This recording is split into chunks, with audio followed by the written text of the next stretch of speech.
ओम शांति। आज प्यारे बाप दादा के अनमोल मधुर महावाक्य हैं। 21 जनवरी 2026।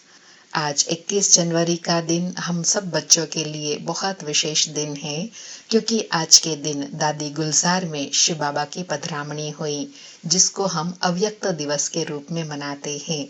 तो आज के दिन सुप्रीम फादर ने विशेष विदेही बनने के लिए कहा कि मीठे बच्चे, अपने को आत्मा समझकर मुझ बाप को याद करो और अपने घर को याद करो। परम धाम को कहा जाता है टावर ऑफ साइलेंस, सतयुग को टावर ऑफ सुख कहा जाता है। टावर बहुत ऊंचा होता है, तुम वहां जाने के लिए पुरुषार्थ कर रहे हो। तो बाबा कहे, ऊंचते ऊंच टावर ऑफ साइलेंस में कैसे जा सकते हो? यह टावर में रहने वाला बाप बैठ सिखलाते हैं। बच्चे, अपने को आत्मा समझो और शांति धाम सुख धाम को याद करो। यह चलते फिरते टेव आदत डालो। अपने को आत्मा समझो और शांति धाम सुख धाम को याद करो। और विशेष टाइटल देते हुए कहा कि जो आत्म अभिमानी होकर रहते हैं उनको कहा जाता है महावीर। याद से तुम महावीर सुप्रीम बनते हो। सुप्रीम अर्थात शक्तिवान बनते हो। फिर कहा कि तुम बच्चों को बहुत खुशी होनी चाहिए कि स्वर्ग का मालिक बनाने वाला बाबा, विश्व का मालिक बनाने वाला बाबा हमें पढ़ा रहे हैं। फिर अमृत वेले याद की विधि बताई कि सवेरे सवेरे उठकर बाबा से मीठी मीठी बातें करो। आत्मा का लव एक बाप के साथ हो। बाबा, आपकी तो कमाल है, स्वप्न में भी नहीं था आप हमको स्वर्ग का मालिक बनाएंगे। बाबा, हम आपकी शिक्षा पर जरूर चलेंगे, कोई भी पाप का काम नहीं करेंगे। बाबा, जैसे आप पुरुषार्थ करते हैं हम ऐसे पुरुषार्थ करेंगे। और कहा, चलते फिरते यह अनुभव रहे, तुम ही संग खाऊं, तुम ही संग बैठो, तुम ही संग हर कार्य करूं। फिर और याद के लिए कहा कि मीठे बच्चे, माम एकम याद करो। देह सहित देह के सभी संबंधों को भूल जाओ। यह अंतिम जन्म है, यह पुरानी दुनिया, पुराना देह खलास हो जाना है। कहावत भी है ना, आप मुए मर गई दुनिया। तो बाबा कहे, पुरुषार्थ के लिए यह थोड़ा सा संगम का समय है। बच्चे पूछते हैं ना, बाबा यह पढ़ाई कब तक चलेंगी? तो बाबा कहते हैं, जब तक देवी राजधानी स्थापन हो जाएंगी तब तक तुम ज्ञान सुनते रहेंगे, फिर तुम ट्रांसफर हो जाएंगे नई दुनिया में। फिर स्पष्ट करते हुए कहा कि यह पुराना शरीर है, पुरानी दुनिया है, कुछ न कुछ कर्म भोग चलते रहते हैं, संबंधों में व्यापार में ऊपर नीचे होता है। इसमें बाबा मदद करे यह उम्मीद नहीं रखनी चाहिए। दिवाला निकला, बीमार हुआ, बाप कहेंगे यह तुम्हारा हिसाब किताब है, लेकिन हाँ, योग में रहेंगे तो आयु बड़ी होंगी। इसमें अपनी मेहनत करनी है, कृपा नहीं मांगनी है। बाबा को जितना याद करेंगे उसमें ही कल्याण है। याद से तुम्हारी आयु भी बढ़ेगी, संबंध भी अच्छे होंगे, कार्य व्यवहार भी सफल होगा। जितना हो सके योग बल से काम लेना है। फिर बहुत विशेष अनुभूति की बात बताई कि गाते हैं ना, मुझे पलकों में छिपा लो। प्रिय चीज को नूरे रतन प्राण प्यारे कहते हैं। शिव बाबा बहुत प्रिय है परंतु गुप्त है। उनके लिए लव प्यार ऐसा होना चाहिए जो बात मत पूछो। ऐसे बाप को तो बच्चों को पलकों में छिपाना पड़े। पलके, बाबा कहे, यह कोई आंखें नहीं है। पलके कोई यह आंखें नहीं, पलके अर्थात मन में, दिल में, बुद्धि में एक बाबा की ही याद बनी रहे, स्मृति रहे। मोस्ट बिलवेड निराकार बाप हमें पढ़ा रहे हैं। फिर बाप समान बनने के लिए कहा कि बाप बच्चों की कितनी निष्काम सेवा करते हैं, कितना निरहंकारिता से बाप बच्चों की सेवा में उपस्थित हैं। तो बच्चों को भी इतनी सेवा करनी है, श्रीमत पर चलना है, कहाँ भी अपनी मत नहीं दिखानी है, नहीं तो तकदीर को लकीर लग जाएंगी। फिर कहा कि हम ईश्वरीय पोत्रे पोत्रियां हैं, वर्षा शिव बाबा से मिलता है। जितना पुरुषार्थ करेंगे उतना पद पाएंगे। इसमें साक्षी रहने का, न्यारा रहने का बहुत अभ्यास चाहिए। और साथ में कहा कि बाप कहते हैं, मीठे बच्चे, हे आत्माएं, माम एकम याद करो। भूले चुके भी बाप के सिवाय कोई को भी याद नहीं करना है। तुम्हारी प्रतिज्ञा है, बाबा मेरा तो एक आप, दूसरा ना कोई। फिर ड्रामा का पाठ पक्का कराया। कि मीठे बच्चे, तुम जानते हो यह अनादि ड्रामा है, इसमें हार जीत का खेल चलता है, जो होता है वह ठीक है। क्रिएटर शिव बाबा को यह ड्रामा पसंद है तो फिर क्रिएटर के बच्चों को भी पसंद होगा ना। इस ड्रामा में बाप एक ही बार बच्चों के पास बच्चों की दिल व जान, सीख व प्रेम से बच्चों की सेवा में आते हैं। बाप का बच्चों से कितना प्यार है, सदा इसी खुशी में रहना है। फिर और बाप समान बनने के लिए कहा कि तुम बच्चे जानते हो सतयुग में सब एक दूसरे को बहुत प्यार करते हैं। तुम बच्चों को यहाँ मास्टर प्यार का सागर बनना है। यहाँ बनेंगे तो वह संस्कार फिर वहाँ सतयुग में अविनाशी बन जाएंगे। बाबा कहे, बाबा कभी किसी बच्चे का गुस्से का आवाज सुनते हैं तो बाबा शिक्षा देते हैं, बच्चे गुस्सा करना ठीक नहीं है, इससे तो तुम भी दुखी होंगे, दूसरों को भी दुखी करेंगे। बाप तो सदा काल का सुख देने वाला है, तो बच्चों को भी बाप समान बनना है, एक दो को दुख नहीं देना है। फिर स्मृति दिलाई कि शिव बाबा है भोलानाथ। शिव बाबा को सुबह का साईं कहा जाता है, रात को दिन अथवा सवेरा बनाने वाला है। भोलानाथ बाप आकर भोली भोली कन्याओं माताओं पर ज्ञान कलश रखते हैं, उन्हों को विश्व का मालिक बनाते हैं। कितना प्यार से बाबा बच्चों की पालना करते हैं। तो बाबा कहे, रोज योग का स्नान करना है, योग के स्नान से तुम्हारे पाप भस्म होंगे। इसमें अपने को आत्मा समझने का अभ्यास करते रहो तो यह देह का अहंकार बिल्कुल टूट जाएगा। योग से ही पवित्र सतो प्रधान बन बाबा के पास चले जाएंगे। फिर कहा कि बच्चों को याद का और सर्विस का चार्ट भी रखना है। बाबा कहे, याद का चार्ट रखने में लज्जा आती है, सर्विस करते हैं तो जट बाबा को समाचार देते हैं, बाबा हमने इतना सर्विस किया, इतनों को सुनाया। लेकिन बाबा कहे, याद में न रहने के कारण तुम्हारा किसी को तीर नहीं लगता। ज्ञान तलवार में याद का जौहर भरना है, तब ज्ञान का तीर लगेगा। फिर कहा, निरंतर याद में रहे कर्मातीत अवस्था बनाने का पुरुषार्थ करना है। जितना कर्मातीत अवस्था होती जाएंगी तो ज्ञान की पराकाष्ठा दिखाई देंगी, इसमें है मेहनत। और कहा, एक बाप के सिवाय और कोई की याद न रहे, यह देह भी याद न आए। याद की यात्रा से ही तुम्हारी कमाई होती है। फिर ऊंच पद पाने के लिए कहा, गृहस्थ व्यवहार में रहते, नौकरी आदि करते, ऊंच पद पाने के लिए श्रीमत पर चल, अपना भविष्य भी जमा करते रहो।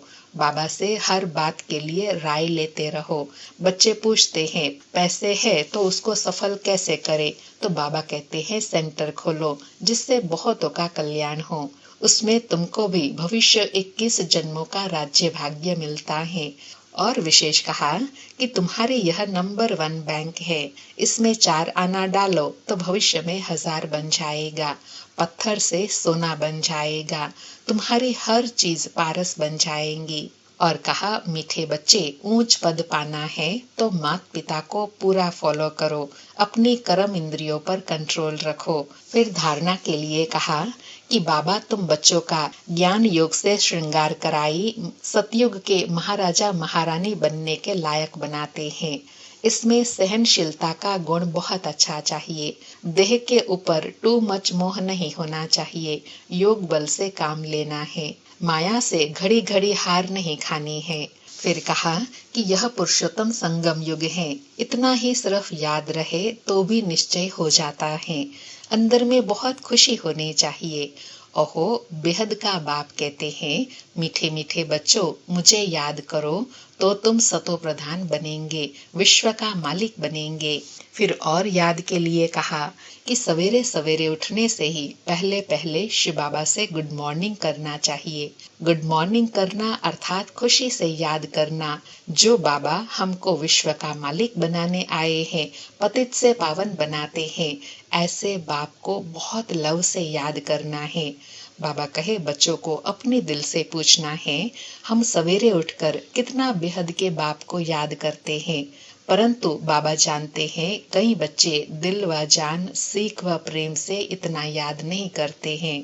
और विधि बताई, ज्ञान के चिंतन में रहे तो खुशी का पारा चढ़ा रहेगा। बाबा से गुड मॉर्निंग नहीं करेंगे तो पापों का बोझा सिर से कैसे उतरेगा। इसमें मुख्य है ही याद। और लास्ट में और विशेष याद के लिए कहा कि तुम्हारी अभी भविष्य के लिए बहुत भारी कमाई होती है। कल्प कल्पांतर यह कमाई काम आएंगी।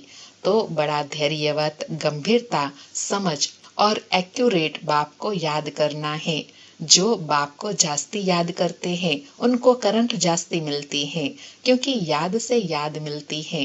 बाबा कहे अच्छी रीति प्यार से बाप को याद करेंगे तो ऑटोमेटिकली करंट मिलने लगेंगी, हेल्दी बन जाएंगे, करंट से आयु बढ़ेंगी।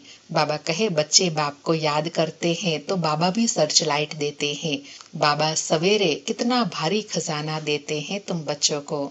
तो सवेरे उठकर बाबा को बहुत प्यार से गुड मॉर्निंग करना है। सुनते हैं प्यारे बाप दादा के अनमोल मधुर महावाक्य। आज बाबा कहे, मीठे बच्चे, बाप की याद से तुम्हें सुप्रीम बनना है, अर्थात श्रेष्ठ बनना है। तो भूले चुके भी किसी और को याद नहीं करना। आज मुरली से प्रश्न है, बाप से कौन सी उम्मीद न रख, कृपा मांगने के बजाय अपनी मेहनत करनी है। उत्तर में बाबा कहे, पुराने शरीर का कोई भी कर्म भोग है, दिवाला निकला या बीमार हुआ तो बाप कहेंगे यह तो तुम्हारा अपना हिसाब किताब है। यह उम्मीद नहीं रखो कि इसमें बाबा कोई कृपा करे। अपनी मेहनत कर योग बल से काम लो। याद से ही आयु बढ़ेंगी, कर्म भोग चुकते होंगे। बाप जो प्राणों से भी प्यारा है, उनसे जितना लव होगा उतना याद रहेंगी तो कल्याण होता जाएगा। अर्थात बाबा कहे कृपा व आशीर्वाद मांगने के बजाय पात्र बनना है। और पात्र बनने का भावार्थ बताया कि जितना बाबा की श्रीमत पर चलेंगे, याद में रहेंगे, बाबा से जितना लव होगा उतना स्व कल्याण होता जाएगा। आज सारी मुरली से धारणा के लिए सार है। पहला पॉइंट, बाप को बहुत धैर्य, गंभीरता और समझ से याद करना है। याद एक्यूरेट हो तो बाप की करंट मिलेंगी, आयु बढ़ेंगी, हेल्दी बन जाएंगे। दूसरा पॉइंट, ऊंच पद पाना है तो अपनी चलन को सुधारना है, अधिक तमन्नाएं नहीं रखनी है, कर्म इंद्रियों पर पूरा कंट्रोल रखना है, माता पिता को पूरा फॉलो करना है। आज प्यारे सतगुरु बाबा का वरदान है, फॉलो फादर और सी फादर के महामंत्र द्वारा एक रस स्थिति बनाने वाले श्रेष्ठ पुरुषार्थी भव। फॉलो फादर और सी फादर के महामंत्र द्वारा एक रस स्थिति बनाने वाले श्रेष्ठ पुरुषार्थी भव। स्पष्टीकरण है, सी फादर फॉलो फादर, इस मंत्र को सदा सामने रखते हुए चढ़ती कला में चलते चलो, उड़ते चलो। कभी भी आत्माओं को नहीं देखना, क्योंकि आत्माएं सब पुरुषार्थी हैं। पुरुषार्थी में अच्छाई भी होती है और कुछ कमी भी होती है, संपन्न नहीं। इसलिए फॉलो फादर, न कि ब्रदर सिस्टर। तो जैसे फादर एक रस हैं, ऐसे फॉलो फादर करने वाले एक रस स्वतः हो जाएंगे। बाबा कहे हमेशा फॉलो फादर क्यों कहा जाता है? क्योंकि बाप सदा एक रस हैं, तो उनको फॉलो करने से एक रस बनेंगे। अगर दूसरों को देखेंगे तो अवस्था ऊपर नीचे हो जाएंगी। आज का स्लोगन है, पर चिंतन के प्रभाव में न आकर शुभ चिंतन करने वाली शुभ चिंतक मणि बनो। पर चिंतन के प्रभाव में न आकर शुभ चिंतन करने वाली शुभ चिंतक मणि बनो।